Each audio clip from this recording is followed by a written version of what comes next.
mano a toda máquina, eso sí, ¿ah? No sería tan famoso si no por ustedes.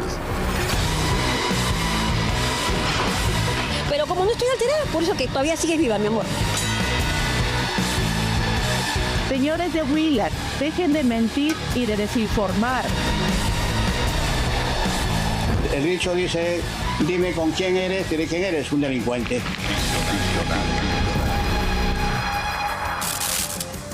Muy buenas noches, bienvenidos a Contracorriente.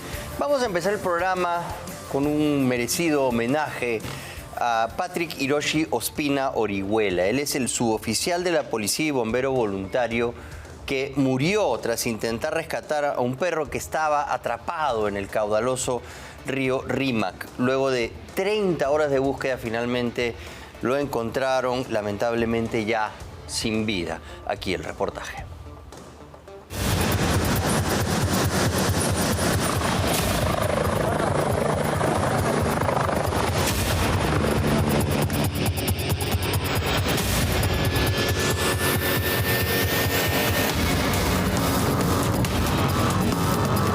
Se suelta de la línea de la vida. ¿Cómo ve este tipo de operación? Si él se soltó, es porque se sentía seguro. Y yo confío en que la maniobra que él hizo fue la correcta. Como decía en su frase, ¿no? Prefiero morir a no hacer nada y quedarme de brazos cruzados. O sea, él decía eso. Prefería eso y siempre que los hablábamos, no, prefiero yo hacer mi labor, me voy feliz. Incluso su mamá también en la ceremonia decía eso, si algo pasa, alguna situación así, yo me iré feliz. Y creo que murió en su lecho. Fueron más de 30 horas de intensa búsqueda. Helicópteros sobrevolando el cauce, drones mapeando la zona, cámaras térmicas y brigadas de rescatistas que avanzaban bordeando metro por metro el caudaloso río Rímac en una carrera contra el tiempo y la esperanza. Hasta el último segundo pensamos que no había sido él. Pensamos que en cualquier momento iba a aparecer, en cualquier lugar, quizás un poco lastimado, pero iba a aparecer vivo. Y ya cuando nos confirmaron, solamente nos tocó aceptar a todos. ¿Qué crees que lo motivó a bajar ahí, a ayudarlo? Pues lo mismo que le motivó a ser policía, lo mismo que le motivó a ser bombero, es vocación de servicio. Yo sé que mucho está viendo críticas en redes sociales y es bien fácil, como dice el comandante, criticar detrás de una pantalla, pero es más difícil meterte al río y hacer lo que hizo él. Es difícil y los que han estado en emergencia no me van a dejar mentir. A veces solamente te toma segundos tomar una decisión. Un desenlace que nadie quería aceptar fue el corolario de esta fatal historia. El cuerpo del suboficial de la policía, Patrick Hiroshi Ospina Orihuela, había sido encontrado sin vida, arrastrado por la violencia del río hasta las inmediaciones de la base naval del Callao, finalizando el operativo. Patrick se ha ido como un héroe en realidad, ¿no? Porque si vemos las imágenes y lejos de ver la parte técnica, podemos ver en las imágenes también la calidad humana de Patrick. Él no soltó al animalito hasta el último minuto. Se ve que se va, el río lo lleva con el perrito en las manos. O sea, él hasta el último momento se ve que cumple con su misión. Y la gente dice, ha sido solo un perro, cuando se olvidan que los perros han participado en rescates durante terremotos, durante huaicos, durante desastres naturales, y han trabajado de la mano con las autoridades para poder salvar vidas humanas. Entonces, no solamente ha sido un perro, ha sido una vida, creo yo. Se suelta de la línea de la vida. ¿Cómo ve este tipo de operación? Particularmente en la parte operativa, yo confío mucho en la opinión en este caso de Patrick, confío mucho en su capacidad y yo confío mucho en su expertise. Si él se soltó, es porque se sentía seguro. Y yo confío en que la maniobra que él hizo fue la correcta. La mañana del 20 de febrero comenzaba con una intervención de rutina. Una pequeña mascota estaba atrapada en medio de las embravecidas aguas del río Hablador, sostenido apenas por una llanta y rodeado por una corriente cada vez más agresiva. Patrick llegó junto a sus compañeros, viendo a un animal desorientado e inmóvil. La tensión aumentaba con el caudal, con una línea de seguridad asegurada a su cuerpo. avanzó al punto, mientras el animal, asustado por el movimiento, se lanza al cauce. Patrick decide desprenderse de la soga que le salvaría la vida, siendo arrastrado por el río junto al can. De repente el resultado no fue el óptimo, pero creo que el criterio que él tuvo de repente en el momento fue el correcto, el que él tomó. Entonces él tomó la decisión porque él lo sintió así, ¿no? En el video hay que tener en cuenta muchos factores, ¿no? Tenemos el factor de la presión de la gente porque tenemos a las personas que nos están mirando, tenemos el factor del clima, el río, el sonido, el ruido. Hay muchos factores que afectan la decisión de un rescatista, ¿no? Es fácil opinar sentado en un escritorio, ¿no? Pero estando en el momento y tomar una decisión es bien complicada. Entonces, si él tomó una decisión, yo confío en su criterio. A pesar de no ser el resultado que todos hubiéramos querido, es la decisión que él tomó, es el riesgo que él tomó. Un impredecible río acabó con la vida del suboficial, quien también era bombero voluntario de la valerosa compañía número 236 en Huachipa. Desde el 2023, su segunda vocación, marcada por el servicio desinteresado y su pasión por el rescate. Siempre se le vio una buena predisposición desde que empezó su carrera bomberil. Siempre fue una persona muy proactiva, siempre destacó en el área de cuerdas, del área de rescate debido a su profesionalismo. De Ospina lo que recuerdo es que era muy fastidioso. Era fastidioso, era bromista. Había momentos en los que nos quedábamos y conversábamos en la noche ahí en la guardia. Me contaba sus cosas, yo le contaba las mías. Y él, al ser también una persona que ha tenido más calle, más mundo, te aconsejaba también como amigo. Y estaba ahí también como amigo. Estaba en todo momento, la verdad. Sus compañeros lo recuerdan con cariño, mientras su vida transcurría dentro del cuartel, que ahora se siente vacío por su ausencia. Le gustaba quedarse a las guardias, porque bueno, de noche acá hay muchas emergencias, acá al menos accidentes vehiculares, aquí en Prialé, que es bastante concurrido de noche. Ocupaba, si no me equivoco, creo que era esta cama la que ocupaba, la parte de abajo. Y bueno, y acá todavía mantiene algunas prendas de Ospina, unas colchitas que tenía, su casaca. Bueno, y acá está su nombre, ¿no? El 406 que le corresponde a Ospina todavía, ¿no? Lo estamos manteniendo todavía. Y su gran amor y dedicación por los animales, en especial a perritos callejeros que adoptó y alimentó en su base de operaciones, que compartía a diario con sus compañeros.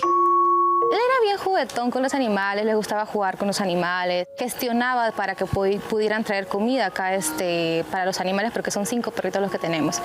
Y también tenía su perrito. Los propios bomberos acá a veces hacemos una chanchita para poder comprar los alimentos para los animales, y a veces él gestionaba de empresas para poder, digamos, traer alimentos acá también para los animalitos. Tras las horas de angustia, se dio paso al silencio de la despedida, en 2 homenajes que lo llevan ahora a ser enterrado en su natal Huancayo, donde su familia pudo darle el último adiós. Patrick Ospina, policía de vocación, era parte de una institución muchas veces cuestionada. Deja una imagen distinta, demostrando su vocación de servicio, sabiendo que una vida, sea cual sea, merece ser salvada.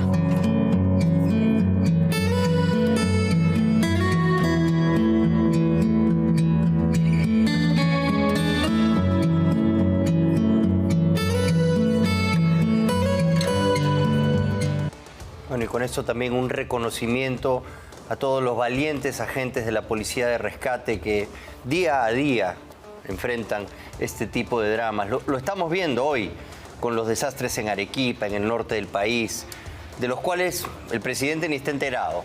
Pero ahí están nuestros policías siempre al pie del cañón y al lado de la población. Así que les agradecemos por esto, incluso dando la vida, como el caso de Patrick. Vamos ahora con la política, porque vuelve Hernando de Soto, ¿no?, al protagonismo político. a todas luces va a juramentar mañana como el nuevo premier. Y en los ministerios iremos viendo cómo ha sido el toma y daca de la negociación para poner de presidente a José María Balcázar. Hernando de Soto es un tipo que ha sido reconocido internacionalmente. Uno va a su casa y encuentra fotos desde con el cantante de YouTube, Bono, hasta Muammar Gaddafi. Bien ochentero mi tío, ¿no? Pero sus propuestas de formalización en el país siempre han sido polémicas y no sabemos si es que esas son realmente las soluciones que necesitamos. Nadie cuestiona la capacidad que tiene intelectual, pero sí ha deambulado, ¿no? A veces al filo de la navaja, acercándose a personajes como Pedro Castillo, con quien se reunió en la campaña del 2021. Ha tenido de asesor a Jorge Paredes Terry, que es muy cercano a la minería informal, y hasta Andrés Hurtado, ¿no? Como asesor de campaña. En fin, vamos a ver cómo viene la movida con Hernando de Soto en el siguiente reportaje.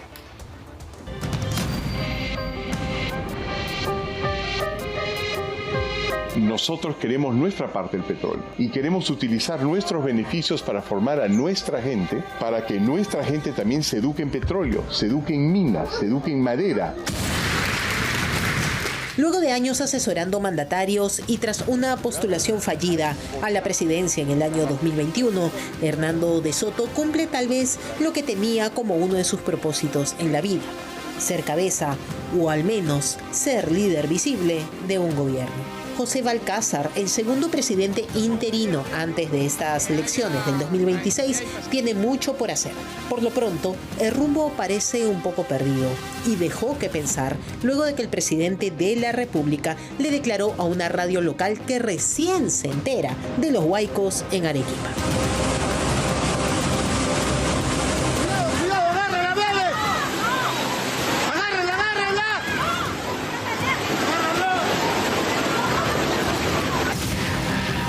Mientras tanto, las prioridades del flamante gobierno de octogenarios parecen ser otras. Según el comunicado de anuncios, se tiene prevista una visita a líderes de pueblos indígenas de Estados Unidos y Canadá para fortalecer los nexos entre el cóndor y el águila.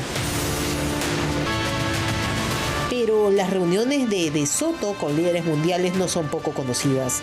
Hay fotos de él con Bill Clinton, George Bush, el presidente de Rusia, Vladimir Putin, incluso el mismo Dalai Lama. El economista arequipeño con apellido compuesto de Conquistador se reúne con todos, incluso con el dictador libio Muammar Gaddafi. Hernando de Soto salió en el año 2004 en la revista Time como una de las 100 personas más influyentes de ese año. Ya 22 años han pasado desde ese entonces, pero el ex candidato presidencial parece no querer dejar de ser protagonista de su propia historia. Mineros informales y de comités de autodefensa, conocidos como ronderos en Lima, en la casa de Hernando de Soto. Así lo reveló el diario más influyente y de mayor alcance del mundo, The Wall Street Journal, que dedicó a estas conversaciones la mitad de su portada. Por ejemplo, aquí asegura que una reunión que se sostuvo en su casa entre mineros y Eric Dean Prince, un empresario ex militar y mercenario estadounidense, fue nota principal en la edición impresa del conocido diario estadounidense el Wall Street Journal. Aquí, la portada de la que de Soto se ufana en sus redes sociales. Sin embargo, Contracorriente verificó la portada original de esa edición impresa y confirmó que la imagen difundida por el flamante premier no corresponde a la portada real del medio, que ese día estaba dedicada a las protestas en Israel. El hecho sí fue mencionado, pero en una nota más pequeña. Hicimos la consulta con el personal de prensa de Soto. Solo nos dijeron: suerte en tu reportaje. De Soto asume un premierato luego de una fallida candidatura con Avanza País, pero no solo eso, estuvo vinculado este año e iba a ser el candidato presidencial por el partido Progresemos. Paul Jaimes, el ahora candidato, asegura que De Soto vino con planes que no estaban acordes con los ideales del partido. Uno de ellos fue la presencia de Juan José Santibáñez, quien, como vemos, tuvo una corta afiliación al partido Progresemos. Nos trajo un montón de problemas, nos trajo al señor Santibáñez, que creo que ahora va como senador por el partido de César Acuña. Con él vino a la inscripción porque es primo de su asistente personal, señor Juan Checho Ibáñez. Así también, bueno, no esperábamos los comportamientos que él tuvo al quererse apropiar del partido. Quería que le regalaran el partido. Y es que la conexión con la minería informal y con las principales cabezas de la minería no es ajena a De Soto. Se le ha visto en varias ocasiones con ellos, incluso apoyando marchas. Jaimes asegura que no le gustó lo que vio y lo que quiso hacer De Soto con Progresemos, por lo que esa afiliación quedó en un adiós poco cordial. Estaba ya mostrando otra postura política en el siguiente sentido, que él es una persona muy conocida por los lobbies y ya estaba teniendo muchas reuniones con empresarios y sobre todo con empresarios de la minería ilegal, a lo cual nosotros tenemos puntos de discrepancia, ser un partido netamente ecologista, ambientalista. La idea era poderosa y era básicamente la idea que donde muchos veían pobreza, exclusión, él veía posibilidades, ¿no? Que un Estado que reconocía derechos de propiedad podía encontrar riqueza donde todos veíamos pobreza. Y sin duda su agenda era importante, tenía algo de cierto, que es ayuda a que la gente pueda garantizar esa propiedad que tiene, la pueda intercambiar. En la campaña anterior, uno de sus asesores fue Jorge Paredes Terry, un polémico líder de izquierda alguna vez relacionado al Movadef y ahora a la minería informal e ilegal de oro. El otro asesor de confianza de Soto fue Andrés Hurtado, Chibolín, preso y procesado por liderar una presunta organización criminal de tráfico de influencias en la Fiscalía y en el Poder Judicial. Temo que, especialmente por ese primer comunicado, lo que gane sea el ego, ¿no? La idea de posicionarse como en medio de un desastres naturales, y ese comunicado en que anuncian su nombramiento habla de ir a tener reuniones con grupos indígenas de Canadá, Estados Unidos, con los peruanos. Es una agenda suya, ¿no? Es una agenda suya. Y también creo, y me preocupa mucho, es que llega como una persona mayor, con cierta fijación en estas ideas, que creo que son hiperdañosas en el caso de la minería informal, ¿no? En la minería informal no es un tema de dar derechos de propiedad porque eso va a ayudar a regularla mejor. Por supuesto, algo de eso hay. De Soto puede ser muchas cosas, pero algo que no es definitivamente es discreto. Ya se sabe que su mirada sería conceder derechos de propiedad a millones de informales, entre ellos los mineros informales. ¿Están ellos y su reinfo en esta mirada? ¿Qué postura tomará el Ministerio de Energía y Minas con este nuevo premier? De Soto insiste en que traer a los pobres y sus activos a la economía formal es la respuesta a todos los males del Perú, que como sabemos se mueve en informalidad. Por lo pronto, 2 muchachos en la base 8 serán quienes decidan los rumbos del país. Eso sí, si es que el Congreso no decide cambiar de opinión, como lo hizo con José Gerí.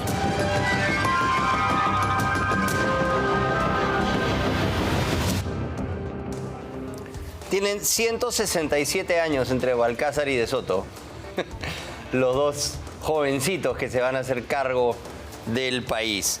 Y bueno, lo que encontró Stephanie Medina es, por decirlo de una manera amable, curioso, ¿no? Esta es una portada de Wall Street Journal donde supuestamente Eric Prince, ¿no?, se está reuniendo con mineros en Lima, Perú, y ahí está la foto en la portada del Wall Street Journal. Pero Stephanie Medina tiene una suscripción al Wall Street Journal y buscó la portada real, que es esta. No es esa la foto de la portada, la ha adulterado. Efectivamente hay una noticia acá abajo, sobre el tema de la minería ilegal, ¿no?, informal. Pero no es la foto de la portada, pues. No es la foto de la portada, ¿no? Entonces aquí hay una cosa bastante infantil que hemos descubierto. El tema de ir a hablar con las comunidades indígenas de Canadá y Estados Unidos para compartir la experiencia de la formalización y de las tierras Es un tema demasiado elaborado para lo primordial que estamos enfrentando ahorita los peruanos, en una crisis institucional sin precedentes, con un país absolutamente polarizado, a puertas a las elecciones, con los desastres naturales desbordando y destruyendo Arequipa, y el presidente ni cuenta. Arequipa, de donde es Hernando de Soto. Vamos a repetir, por favor, lo que le dijo a Radio Yarabí el presidente de la República acerca de Arequipa, que es 15 centímetros de lluvia tiene la Plaza de Armas. Todo está inundado, devastado Arequipa por las lluvias. Y el presidente, ¿qué es lo que sabe de esto? Le volvemos a poner esta interacción. ¿El primer tema que va a tocar va a ser Arequipa? Por lo que me están contando y diciendo ustedes, sí, porque en la mañana tengo una reunión también con la huelga que está en el centro del Perú respecto a la carretera central. Tengo una reunión. Después de esa reunión me vuelvo a comunicar con ustedes. Una última. ¿Alguna autoridad ya se puso en contacto con usted en las últimas horas? Todavía no. Recién me entero por ustedes. Recién se entera por Radio Yarabí. Dios mío. ¿Cómo no puede saber que Arequipa está en estado de emergencia? Y no es verdad que no se puede declarar el estado de emergencia en Arequipa. Los ministros todavía pueden actuar porque no hay un reemplazo. O sea, en el nombramiento, por ejemplo, más adelante vamos a ver el nombramiento del secretario general de Palacio, lo firma Ernesto Álvarez. Y es correcto. Rosa María Palacio, por ejemplo, se le iba a criticar, ¿no? Es ilegal. No. Ernesto Álvarez sigue siendo el premier, porque no hay un reemplazo todavía y no puede haber un vacío. Entonces, hasta que no juramente Hernando de Soto, puede perfectamente declarar el estado de emergencia Ernesto Álvarez. Se le pide y simplemente firma la resolución y listo. Pero claro, el presidente ni sabe pues que está inundada Arequipa, no se ha enterado. Está en la carretera central y va a mandar a De Soto a hablar con los indígenas en Canadá. Vamos bien, ¿ah? Vamos bien. Bueno, vamos ahora con el candidato presidencial Alfonso López Chao, porque hay un caso muy incómodo que está aguantado en el Poder Judicial. Es el nombramiento de Sonia Anapán como secretaria general de la UNI, que es el cargo administrativo más importante después del propio rector. Y ella no cumplía con los requisitos para esta plaza. Tenía que ser, por ejemplo, profesor ordinario, no era. Y bueno, la fiscal Nora Córdoba está investigando este caso, pero la audiencia de control está paralizada desde noviembre del 2024 y está a cargo de la jueza Julia Olivares Robles. ¿Por qué lo protegen a López Chao? Entérese en el siguiente reportaje.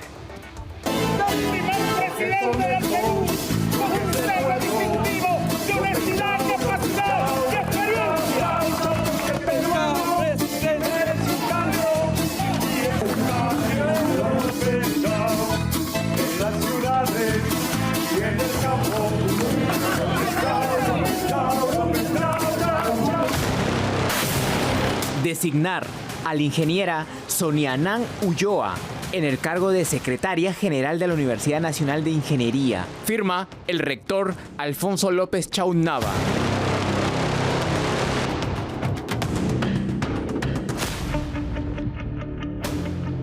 El síndrome de la contratación de las amigas del presidente Jari parece haber llegado mucho antes a esta Universidad Nacional. Es así como el entonces rector Alfonso López Chao designó como secretaria general a una joven cuya única experiencia fue la extrema confianza con el hoy candidato presidencial. Sonia Anapán es la joven que no tenía los requisitos para tener este puesto y sin embargo fue designada. La historia se lo contamos en los próximos minutos, solo aquí, en Contracorriente. Alfonso López Chao Nova y Sonia Anapán Ulloa están unidos por más de una estrecha relación. Tienen denuncias e investigaciones fiscales en común y que se originaron en la Universidad Nacional de Ingeniería. Una amistad ha generado diversas denuncias, desde favorecimientos como el presunto uso indebido del vehículo oficial del rector Alfonso López Chao a su querida amiga, hasta investigaciones por corrupción. Fue una señora que Alfonso López Chao impuso como secretaria general. La señora, sabiendo que no cumplía los requisitos para ser la secretaria general, aceptó porque López Chao le habría insistido a ella que solo confiaba en ella y en nadie más. En la época que ella fue nombrada secretaria general, el candidato tenía que ser docente de la universidad y tener una experiencia profesional acreditada 5 años en el respectivo colegio profesional. En su caso, el Colegio de Ingenieros. No cumplía ninguno. Es lo que estipula el cuadro orgánico de puestos del manual operativo de la Secretaría General de la UNI. El candidato debe ser un docente calificado primero, para luego ser designado secretario general. De acuerdo a la experiencia laboral de Sandra Anapán, no cumplía con el perfil profesional.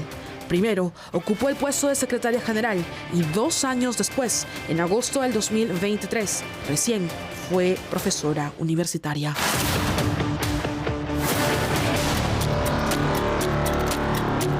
La amiga del ahora candidato presidencial López Chao tampoco habría cumplido con los 5 años de experiencia profesional que le exigía el cargo, pues se colegió en abril del 2017, cuando juramentó como secretaria general de la UNI en el 2021. Apenas había cumplido 4 años de ejercicio profesional. Cuando ya la impuso López Chao, al año siguiente nomás, se empezó a elaborar un nuevo reglamento de organización y funciones donde inclusive se habían llenado vacíos que el anterior reglamento no tenía, ¿no? Para el caso del secretario general, ahí sí ya se ponían 5 años de experiencia laboral, no profesional. Entonces, sobrado cumplía, pues porque la señora Anapán tenía experiencia laboral.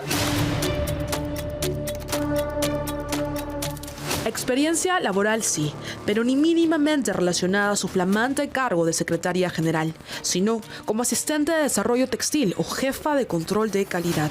Pero si esto fuera poco, la amiga del ex rector de la UNI, cuando fue designada como secretaria general de la universidad, mantenía su vínculo laboral con SINACE, el Sistema Nacional de Evaluación, Acreditación y Certificación de la Calidad Educativa, adscrito al Ministerio de Educación.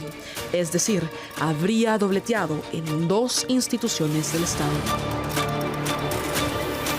La fiscal que investigó este presunto delito, Nora Córdoba, al encontrar elementos de convicción suficientes, dispuso formalizar y continuar la investigación preparatoria en contra de Alfonso Pablo López Chao Nava, como presunto autor del delito de colusión agravada y negociación incompatible en agravio del Estado, y contra Sonia Anapán Ulloa como su cómplice. La fiscal Córdoba estableció en 8 meses el plazo para la investigación preparatoria, que se venció el 5 de noviembre del 2024. Increíblemente, a la fecha, la jueza Julia Olivares Robles no ha convocado ninguna audiencia de control de acusación. Más de 1 año y 4 meses de retraso injustificado. Simplemente decidió encarpetar esta grave denuncia de un rector que ahora pretende llegar a la presidencia de la República. Contracorriente ha buscado en más de 3 oportunidades la versión de Sonia Anapán, pero ella ha preferido no respondernos. El Perú necesita mano dura contra el crimen y manos limpias para gobernar. Soy Alfonso López Chao y quiero ser presidente para cuidar y respetar a la querida y encantada nación peruana. Lo que ocurrió pues con la imposición de la señora Anapán como secretaria general fue una muestra de que el señor López Chao hizo lo que quiso en la UNI, modificando reglas a su antojo para que sus personas más cercanas cumplan los requisitos, ¿no? Entonces, viendo nomás que en la universidad ha hecho lo que ha querido con las reglas, y la prueba está en la modificación del estatuto que tiene ahorita al señor Arturo Talledo como rector usurpador, en un eventual gobierno que Dios nos ilumine no tengamos, este señor va a arrasar con la Constitución.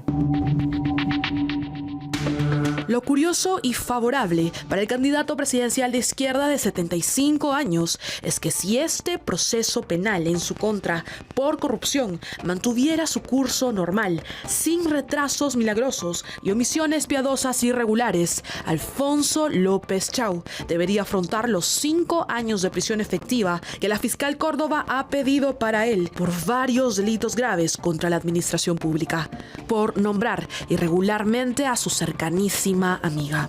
Ahora sigue haciendo campaña feliz sin responder a la justicia por la inexplicable desidia o complicidad de la jueza Julia Olivares Robles.